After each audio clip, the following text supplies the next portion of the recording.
I never have don't guess I've ever tried to sing this song. The Lord gave it to me, but I have to learn them on my own. And, but this is kind of unusual. It says, the name of the song is, What Have You Got in Your Tent? Yeah. And so it goes like, you know how to sing this? I don't know, but try. Well, we've heard the story of Jericho, how the walls came a-tumbling down, when the people led by Joshua marched 7 times around. But there's more to tell than the walls that fell, though great it might have been. One disobeyed the Lord that day, and he wrought an awful sin. That sure messes up my thinking. I can't think too good anyhow. Amen. And the elder said, John, at your age, you ought to think more and more of the hereafter. I said, why, every time I go to Walmart's, I get to thinking, what am I hereafter?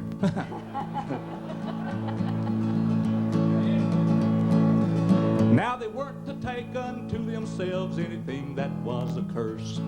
But Achan saw nothing wrong with putting Achan first. The Bible said he looked, and it said he took a goodly Babylonish garment. And he knew it was wrong, for when he got home, he hid it in his tent. He hid it in his tent, the Babylonish garment. But he paid the price with his life when they found it in his tent. Now it's been around 3,000 years since all of this took place. And we say the thing that Achan did was a shame and such disgrace. While we feed our soul on HBO, see no need to repent. What you gonna do when the Lord asks you, hey, what have you got in your tent? What have you got in your tent? How's the time in your tent spent? How's the time in your tent spent? Is it on the knee or on TV? What have you got in your tent? What have you got in your tent? Something that the Lord's against. Could it be true? We're gonna miss you too. What have you got in your tent? Thank you, Bob.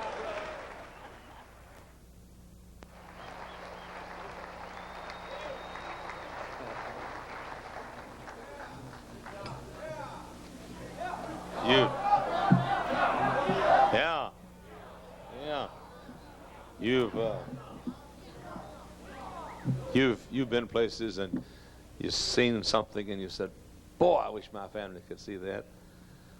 Well, around the country, every once in a while, I'll see somebody like Johnny and Hilda, and I say, man, my people have got to see them. They've got to do it. And they came and spent a weekend with us, and our folks just fell in love with them.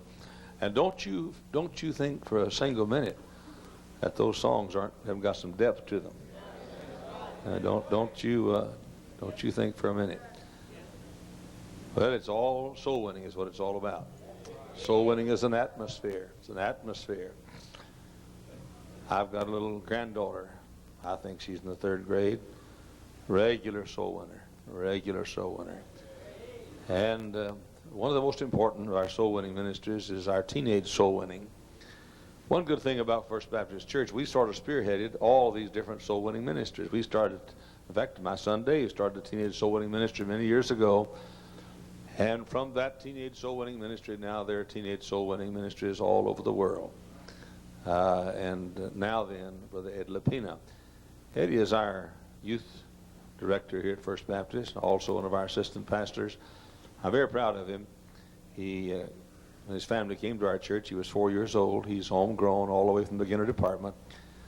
And I wish everybody knew how much fun we have on our staff and how much we love each other and how close we are. I wish every staff could be like what I'm talking about right now. I was thinking about a while ago, some of the folks were up here and I was loving them, and I was thinking, you know the main reason I'm still pastoring here? I'll be 65 years old in September, and that's the time many of my friends my age have already retired and are gone into evangelism. I'm talking about good men. My dear friend Tom Wallace, one of the best men I know. He's out in full-time evangelism. Others have resigned and retired, semi-retired, or changed their ministry out of the pastorate. But you know one of the main reasons I stay here in the pastorate and plan to stay here as long as I can breathe? I hate the thought of somebody being behind this pulpit that doesn't know these people enough to love them. I hate the thought of somebody standing here someday that can't look out and genuinely love the people that sit in these pews. I cannot give them the strength of youth. I cannot give them the charm of a young personality.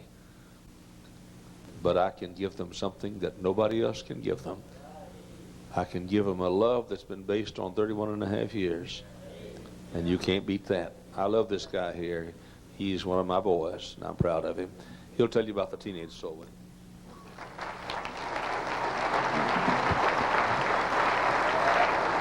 21 years ago, a group of 5 boys, teenage boys, got together, started a basketball team, and to be on that basketball team, you had to go soul winning. And that started the Teenage Soul Winning program 21 years ago. Basically, they met at a house in Munster, and then grew to a business in Munster, to meeting there, and then the program came back to the church here and has been on Saturdays ever since. And we meet every Saturday morning, 10 o'clock until 12:30, and we meet for 20 minutes starting at 10, and then we go out soul winning, return back to our teen center, which is just behind the church here, at 12:30. We've had, for the past 2 to 3 years, 80 to 110 teenagers every Saturday, even during holidays and snow days and things like that. They just come out and they're very faithful, and it's a good group of teenagers. You say, I'm not going to give you how to a teenage soul winning, but I think one of the biggest keys to our soul winning program is our drivers. We have about 15 drivers that drive regularly for teenage soul winning, take a group of kids out and go soul winning with that group, and it makes a tremendous impact on their lives. 2 of our drivers, Mr. Al Urbanski, Brother Urbanski right here, is in big-time construction. He's a supervisor, is now retired, has been retired for 2 years? 3 years. And he started driving for teenage soul winning right at the very beginning, 21 years ago. And Mr. Stark, right over here, has been started 6 months after that and has been driving all this time, and shows up every week faithfully, and has the same group of girls every week, same thing with Mr. Urbanski, every week going soul winning in their car. This man right here has had over 17,532 people saved by the young ladies that have gone out in his car in the last 21 years. Mr. Stark here has had over 10,000, just turned 10,000 a few weeks ago, saved by the young ladies in his car. And that's just from 2 drivers. 2 drivers. Mr. Stark retired from inland many years ago, started working at our schools, and is now retired from that, I believe, and retired from that, and is 79 years old, and still drives every Saturday for teenage soul winning. And he's a blessing to all of us. Something interesting that we hadn't really thought about, but Mr. Urbanski here has been driving for so long that the young ladies that were in his car when they were teenagers, of course now adults, Mrs. Young, Debbie Young, if you'd come right up here, was a teenage girl. Of course, this was an incredibly long time ago, and was a teenage girl that went soul winning in Mr. Urbanski's car.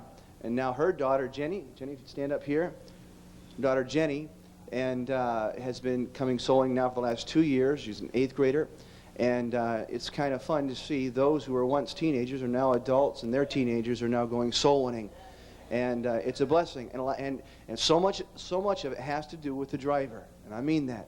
I mean, when those kids come out and they know that they're going with a certain person that day, and they get a real rapport with that driver, relationship really.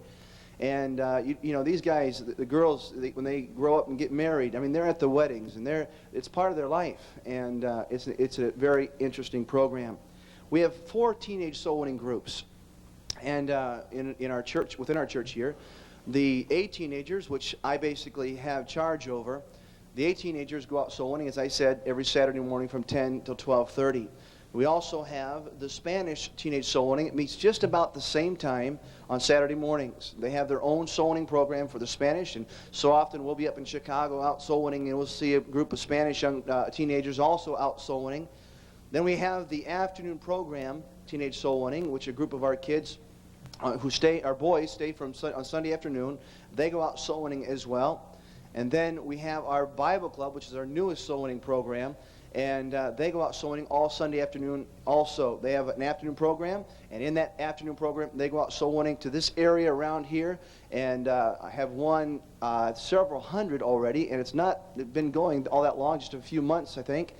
And but these young people right here, the nearest that we can figure, have won over 60,000 souls in the last 21 years. And we have records that only go back about 9 years. And so we figure conservatively we've won over 60,000 souls to Christ. This past fall, we had our Teenage Soul Winning Marathon. What that is we meet early in the morning, and we have a service, and we go out soul winning all day long. All day. And we go up to Chicago or different areas, and we just soul win. And I can tell you something. Many of you don't believe that these kids can win as many souls as they do, but I'll challenge you to do something. If you got a free Saturday and you want to get in your car and follow them, I'll promise you it'll convict you and it'll embarrass you. Because they go out there and they talk to anybody and everybody that they can find and anything that they can find. They'll talk to it and they'll win them to Christ. We had 1 day's time and 7 hours of soul winning, 2,237 this past fall saved. And we require each person that gets saved. We only count the ones whose names we bring back. They have to write the name and address down of every person that they win. And it's an incredible, incredible program. But these young people win souls to Christ. The girls that go in my car, where are they at? Down here. And they won on the marathon over 280-some people to Christ just in 1 day's time. You say, well, I can't believe that. I know it's hard to comprehend. And you know, Mr. Urbanski here, usually every marathon he'll have over 300 souls saved by the girls in his car, and it's just, you just can't. You say, that's just not possible. Well, the truth is, about 3 years ago, I followed him. I followed him because I thought, you know, he's just winning too many. It's just hard to believe that he's winning that many people to Christ. And I watched those young ladies, and I'm not kidding. No sooner did they get, and you know how girls can talk. No sooner did they get one person won when they were running to another person. And then when that person was won, they just didn't walk, they ran from person to person and had people saved. Since they've been going soul winning, where's Sandra Jorgensen at? Raise your hand, Sandra. Down here, Sandra's won over 401 souls to Christ since she's been a part of Teenage Soul Winning. April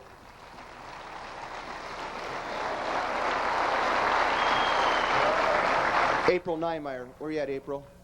Down, raise your hand up real high. There you go. And April has won 636 since she's been a part of Teenage Soul Winning. Her sister Heather, raise your hand, Heather, has won 417 to Christ since she's been in Teenage Soul Winning. Well, that's two girls from one family have won over 1,000 souls to Christ. We challenged some people, the teenagers in youth conference 2 years ago to start Teenage Soul Winning programs.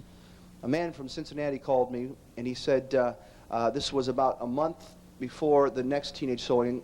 Well, it was actually 11 months later. He said, Brother Lapina, we got challenged. We had 7 teenagers. We got challenged to start a Teenage Soul Winning program. And we started one. We set out a goal to win 100 people to Christ this year. And just, we figure by next Saturday, we have 3 more to go. We'll have won 100 people to Christ. And we've had 25 of them down the aisle. And all because, and they meet regularly and they go out soul winning. There are a lot of Teenage Soul Winning programs that are going. It's not that difficult of a program. And I want to promise you this. I believe the best soul winners in your church will be your teenagers. Because there's not a whole lot that they fear. They'll go up to a basketball. These girls will go up to a basketball game and a bunch of guys playing basketball, and they'll walk on the court and they'll say, "Hey fellas, can we talk to you a minute?" And of course that stops them right there, and they'll win them to Christ. These fellas here, they'll walk down alleys, they'll walk down in parts of town where you'd be too scared to go. When we were doing that filming, and we were driving around Chicago getting some scenes, people in the streets, and we found a man that was in a cardboard box sleeping. The camera crew, they were shaking. They were shaking. I can't believe you're taking us here. I can't believe you're taking us here. And I said, well, relax. Nothing's going to happen. We come here all the time. Why? And but we do. And we took them into the housing project to film, and they were just nervous, shaking, couldn't believe it. We'd go into areas like that. In the 21 years of teenage soul winning, not one person has ever been hurt, harmed, touched in any way. Verbally, yes, and but never physically. In 21 years of teenage soul winning, God has protected us. God has allowed us to win thousands, and I mean tens of thousands, to Christ. I appreciate the program starting 21 years ago, and I hope as long as I'm here and as long as I'm alive that we'll keep it going, because I believe it has been a cornerstone of our youth department, and it's been a real foundation that's helped us to how many of you young people here in all the soul winning programs, the afternoon program, Bible clubs, the A program, have been called into full-time Christian service? Raise your hand.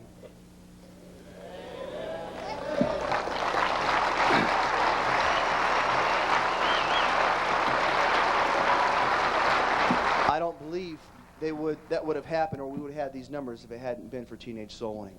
Thank you very much. Let me go up that way.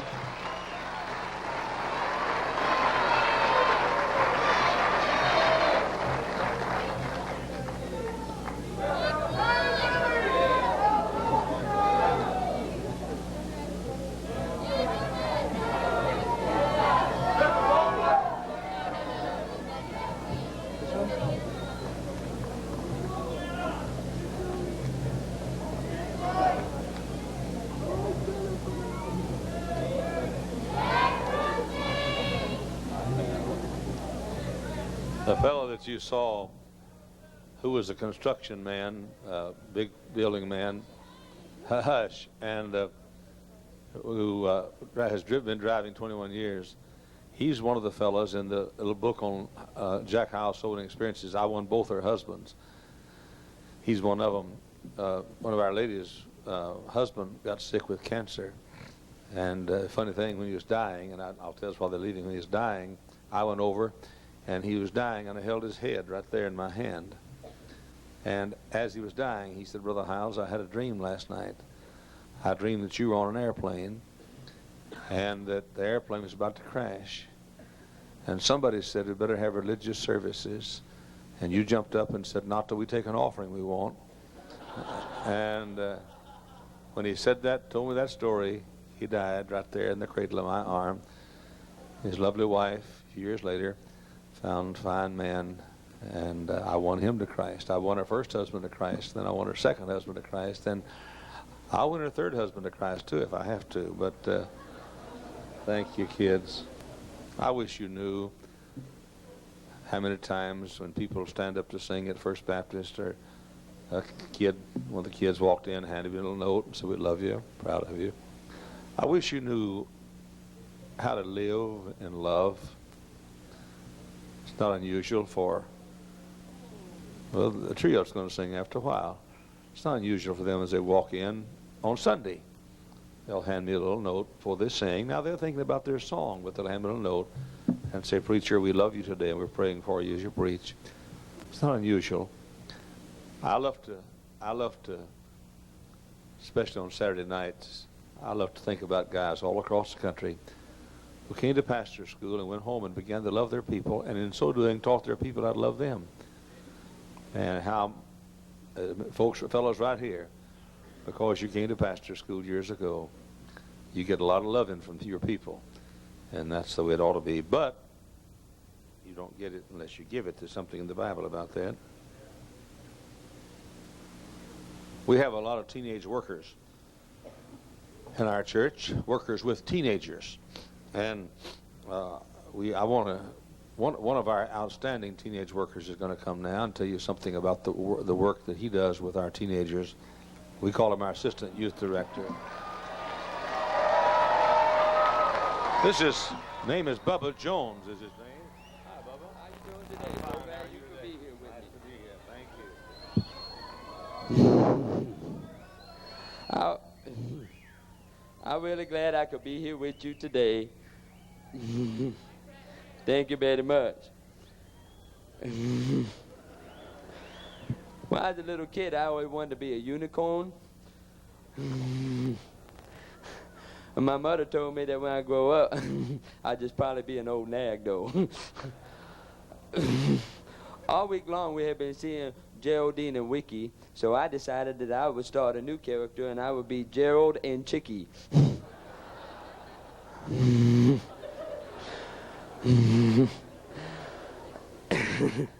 I'll share it with you right now, my ventriloquist dummy.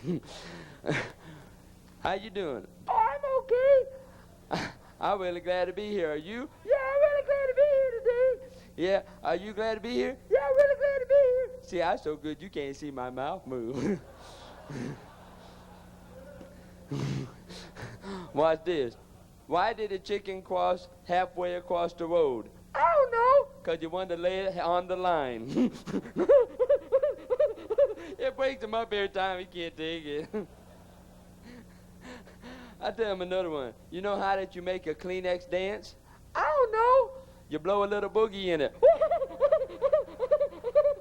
It breaks him up. He can't even take it at all. It breaks him up every time. I'm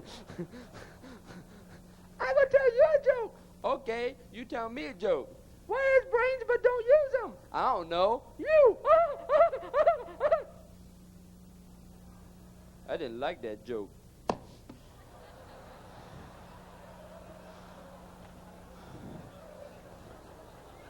I think I heard him.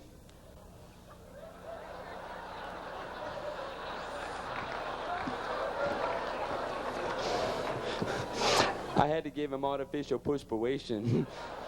You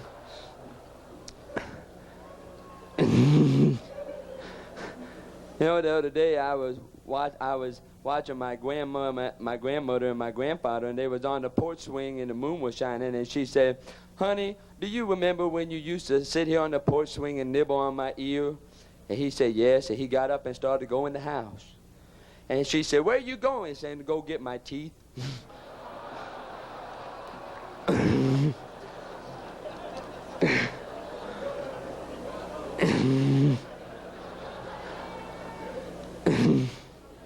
Now, I have a sister. She's a girl.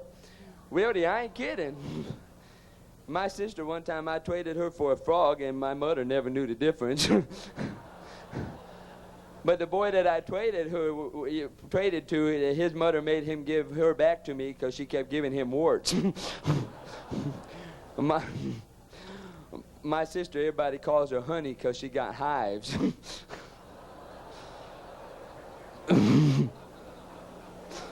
My sister, really, she's not too smart. She thought that manual labor was a Mexican kid. My sister, she went to a mind reader one time, and he only charged her half price.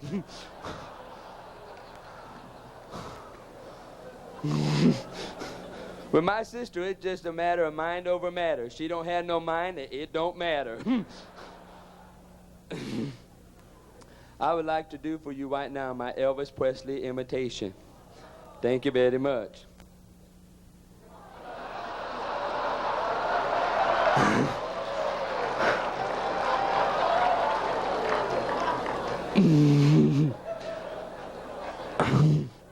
Thank you very much.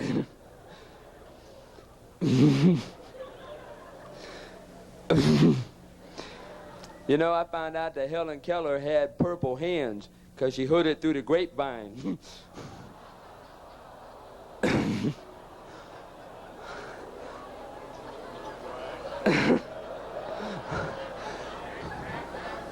When I was 12 years old, I was on TV, and then my dad came in the room and said, "Son, get off of that thing."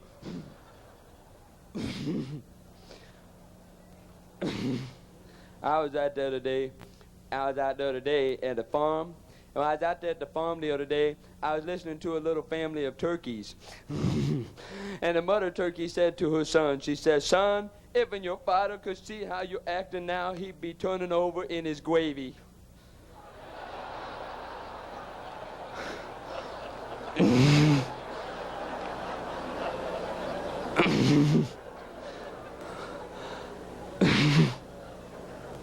The other day I was driving down the road.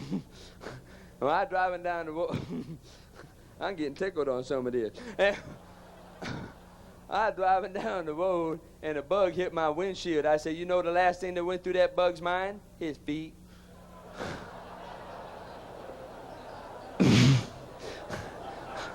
I look at my friend, I said, I bet he won't have enough guts to do that again.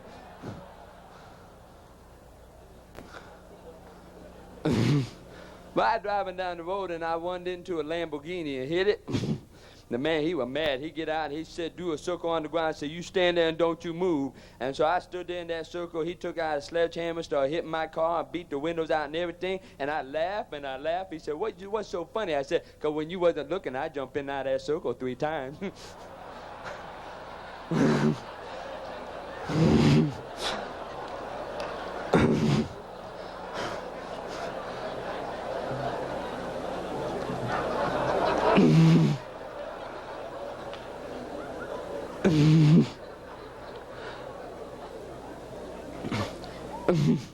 I used to work at a bubblegum factory, and one day I fell into a big vat of bubblegum, and man, did my boss have to chew me out.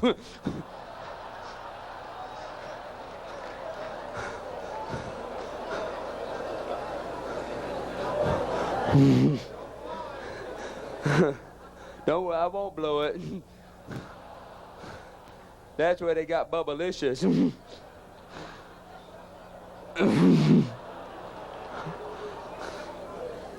I have been doing some scientific discoveries, and I had discovered what's inside of a clean nose: fingerprints.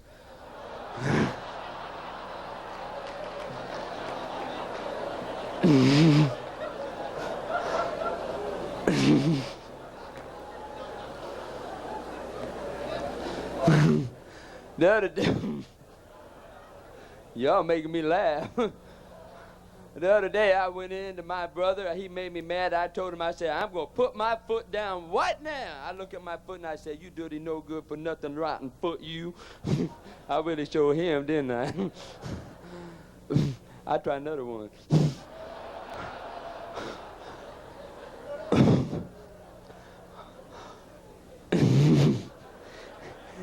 If at first you don't succeed, try again. I'll read you a poem that I wrote from the heart of Bubba Jones. Thank you very much. Said, a 1,000-legged worm, as he gave a little squirm, has anybody seen a leg of mine?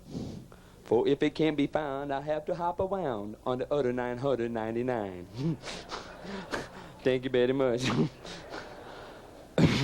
There's another poem I wrote I share with you right now. Thank you very much. Mary had a little lamb. Her lamb had halitosis. And everywhere that Mary went, the people held their noses.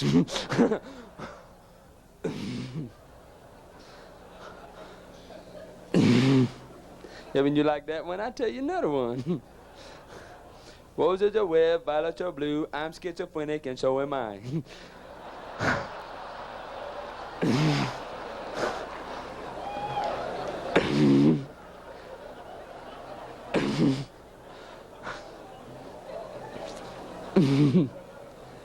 Haven't you like that one? I'll tell you another one.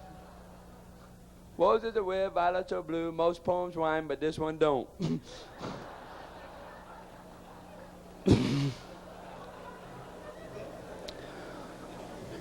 Not long ago, I went on a missionary trip. I went on a missionary trip to the cannibals in the deepest, darkest part of Africa. While I was there, I had to swim across this lagoon, and the piranhas came up, and they started nibbling at my feet. Somebody said, weren't you scared? I said, no, they was vegetarians. They just ate the corns.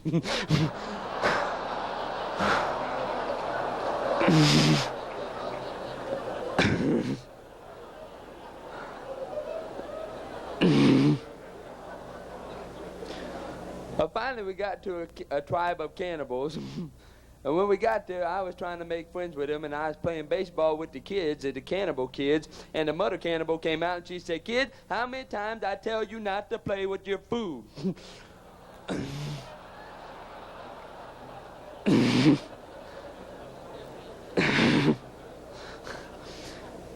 I met one cannibal fella. He came home late one night, and his wife only gave him a cold shoulder.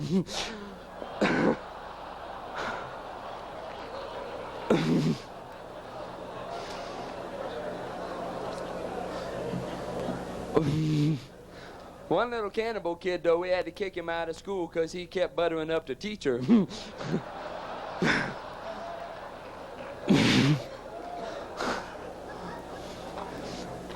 I was going to bring one of the cannibals back with me to the United States to show you, but he got caught trying to smuggle in some arms.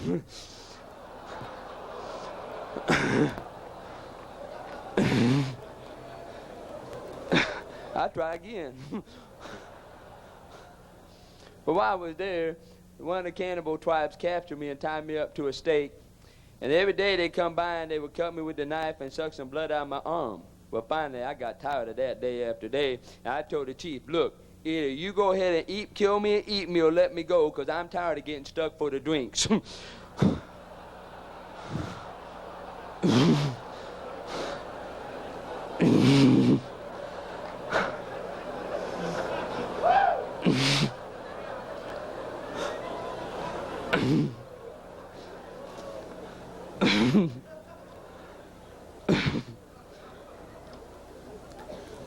I was watching this one cannibal lady teaching her kids how to eat. And she said, you always start with the hand. And you start eating at the hand, then you go to the forearm, then the shoulder, but always remember to spit out the pits.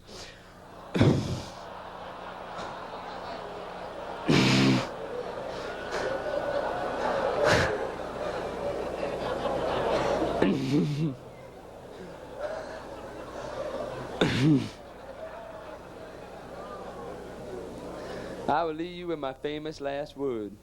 My famous last word, I'm so famous that everybody knows it.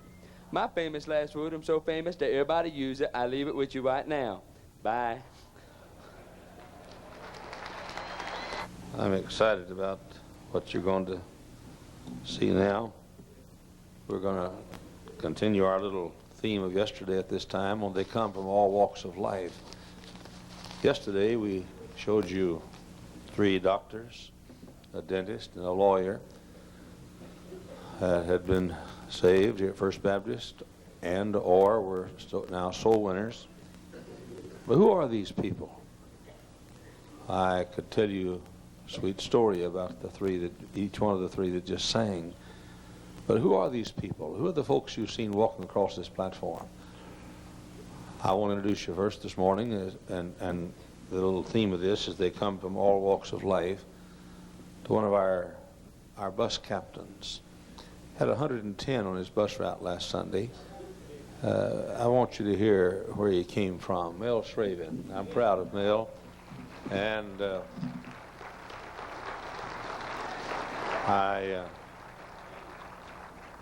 won't be easy for him to tell his story, but he's going to take just about 3 or 4 minutes and do it. He's right when it says this won't be easy, because I know without a doubt, as I look over this crowd, there's over 500 people that I probably know personally in this auditorium today that are out in ministry. Some of them were my roommates. And but preacher felt that it was something that would maybe help to win America back to Jesus, and so I feel it's important. As a lot of you know out there, I was years ago I was a college student, and first of all, I'd like to say I was a bus captain. I'm a bus captain in a bus ministry. I have a route not more than 10 blocks from the church here. Last Sunday we had 110, 25 teenagers, 7 adults on that route, and it's all to the glory of God. And it's all, and I got my preacher to thank and my Lord to thank, because I was able to be a part of that.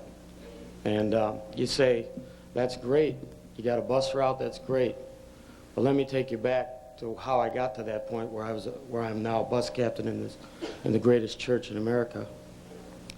Like I said, I was a college student. I came to college, and I came within 30 hours of graduating. But I made some stupid mistakes, and I'm not proud of them. Got myself in some stupid positions, and they cost me a lot of pain, and they cost me a lot of time away from my family. As a result of my mistakes, I ended up doing 2 years in prison. And you say, a Hyles Anderson college student, 2 years in prison? That's right. Nobody's beyond it. Nobody. And so I ended up doing 2 years. When I first went to prison, I thought, man, this is it. I've made some stupid mistakes. My life is worthless now. And I just thought, this just ain't going to work. There sits my wife with 2 small children at home. They don't have a dad. She doesn't have a husband now. What am I going to do? And there was times when I first went to prison that I thought about just throwing it all out the window. And I get a letter from preacher and other men from the church and people from the church. And if I wasn't a Christian when I went in, and if I wouldn't have got encouraging letters from my preacher, I never would have made it. Never would have made it. And so through getting letters from my preacher, and one time I got real discouraged, and my wife went to him and told him, and he said, give Mel this number. And it was a personal number, his personal number. He said, tell him to call me if he can, and I'll talk to him. That's how much my preacher loved me. That's how much he cared about me. And I'm here today before you saying, this is exactly what America's criticizing my preacher for, because he cared about people like me. Well, I'm sorry, I don't see nothing wrong with that. There's a lot of people like me out in your churches right now. A lot of people out there that made mistakes in their life, and what you do to lift their life back up. Maybe they'll be a bus captain for you someday. Maybe they'll bring 110 people to your church. Maybe they'll bring families to your church that'll sit in your church and tithe and be soul winners. I have kids. On my bus route last week, I had the first teen activity I had, and I had 10 teenagers there. I took my teenagers. I figured they needed something, and I took them out bowling, and it's changed their lives. Maybe you got some of those in your church. But the thing is, preacher didn't give up on me. Preacher wrote to me, and so I decided, well, I better do something.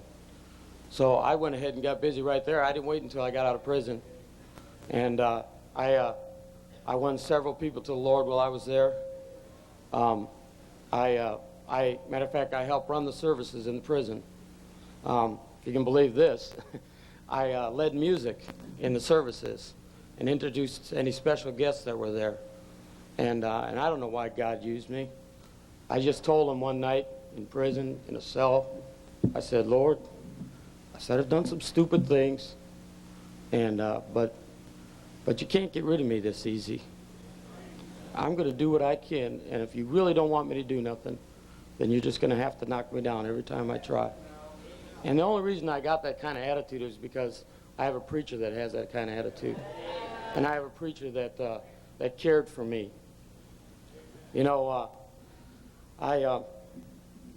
so when I got out of prison, I thought, I was so scared, especially the day I got out, I thought, man, I don't know if I'll go to church. You know, I was real scared of what people would think. But I found out who my real friends were. And so when I got out, I said, one day I went to Brother Moffat. I was in the bus ministry before, and I had a bus route in North Chicago. But I went back to Brother Moffat, and I said, Brother Moffat, I said, I think it's time for me to get back in the bus ministry. I said, I think it's time for me to get back out there and care about somebody else and not worry about myself. And I think it's time for me to start winning souls. And I tell you, it is such a blessing. And I know it's a blessing to my preacher. When he sees me come down that aisle, that's where I bring most of my converts. When I come down that aisle with adults. And you know, the amazing thing is, I think I've probably seen more adults down the aisle and baptized and joined this church after all this has happened than I did before it happened. And it's amazing. It's amazing. I just don't understand how the country, how people all over the country can say that I'm worthless for God.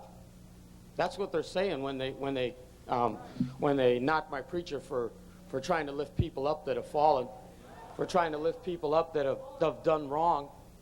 They're still soul winners. We can still be soul winners. I may never pastor a church. I had a dream of working with teenagers someday, maybe being a youth director. That dream's